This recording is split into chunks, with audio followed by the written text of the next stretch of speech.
Looking back in the last 16, 18 months is pretty incredible. I remember it was right before Purim. We were hearing all this about coronavirus and COVID, and we weren't really sure what was going to happen. And then over Purim, my kids' school was shut down, and I came in the next day to kind of say, oh, what are we going to do? And pull it together and bring home a laptop to see what we're going to do. And we realized that the people we serve, the survivors of domestic violence, were now going to be trapped in their home with those that hurt them. And I was covering the hotline that Friday, and I talked to a young woman, and she was driving home, and she said to me it was her last day at work in person, and she was really scared that she managed her safety in her house because she was able to go to work and have outside relationships, and she wasn't sure what she was going to do being trapped at home and sheltering in place with her abusive partner, her husband. And as we spoke, I realized just how dire this situation was, and that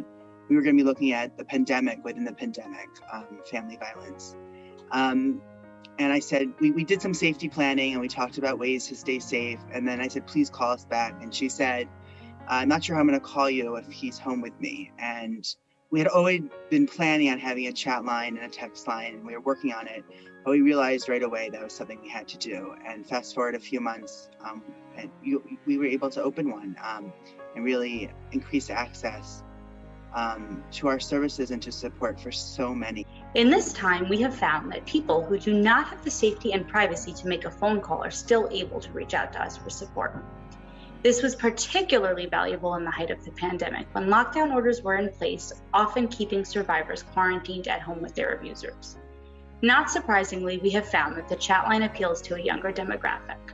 We have also found that some people who may not have felt ready to talk about their experience out loud, perhaps it's their first time disclosing what they've experienced, feel more comfortable using chat. What we immediately also did was work on our technology and make sure that our hotline not only maintained its hours, but expanded our hours. We partnered with other agencies. We did safety planning, training for other agencies, and we created a safety planning during quarantine for all of our advocates. So if they were getting calls during this time, they would be able to respond. Not only were we able to provide continuous support to our callers this way, but we have actually seen a significant increase in calls as compared to the 18 months before the pandemic. Things got more severe. We were all getting more trapped in. We realized that people also had increased legal needs. And we were trying to figure out how can we respond to these needs. People needed to be protected, need to figure out how to co-parent. And our legal team jumped into place right away. COVID created a lot of challenges for serving our clients. For a very long time, you could not access the courts, and even now, court access in New York City is limited. So we needed to think outside of the box to get our clients the relief that they needed. With their arising needs, we had to do essentially more with less. We did increased safety planning with our callers when they were trapped at home with their abusers. We extensively counseled our callers on visitation arrangements when doing exchanges was not safe because of COVID-related concerns. We thought of our clients' holistic needs, not just their legal ones. But mostly we just kept reaching out to our clients to let them know that even if we did not have all the answers, we would be a source of support for them. Once we were able to manage the crisis and make sure everything was in place, we started thinking about our preventative work. How can we leverage this time at home to make sure we're able to reach more and more people? Just in the first week of shutdown, we have 3 high school workshops scheduled. We know how critical these workshops are for students. We know this from the feedback that we receive. Just recently, I read an evaluation survey where a student wrote, "This was the most important class I ever received in high school." We know how critical our education is from the calls that we receive to our hotline of individuals who've received one of our educational programs and are reaching out when they're dating or reaching out for support when they're in crisis. So it was very clear to us how important it would be for us to be able to serve each and every school that we typically serve and to reach as many individuals as we possibly could during this time when domestic violence was seeing an uptick in cases.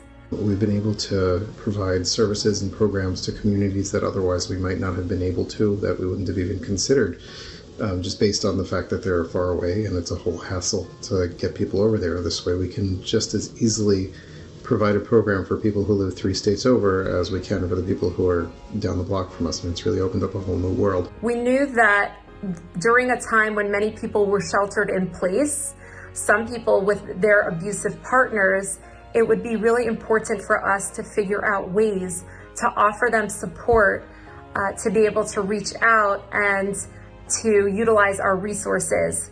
During the summer of 2020, when it became pretty apparent that we would have no timeline of when we would be able to return to schools, we started to think of new programming we would be able to offer to students.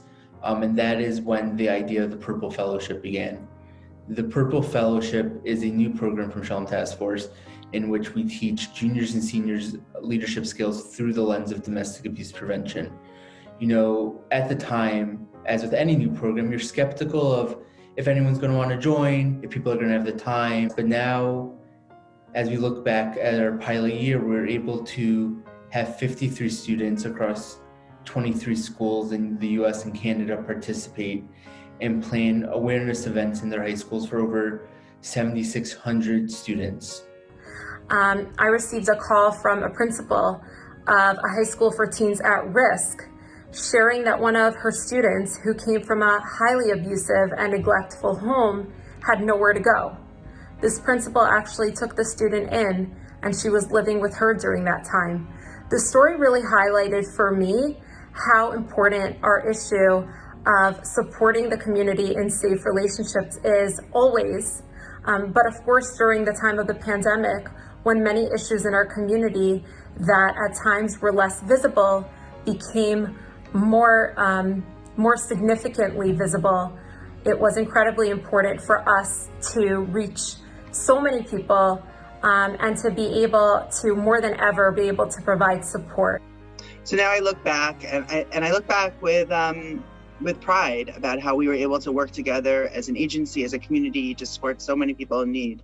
And we got through this crisis, but the needs of survivors of domestic violence is not over. We only know that there's more and more that we have to respond to. So we look to you to help us create safety, build healthy relationships, and foster a supportive community.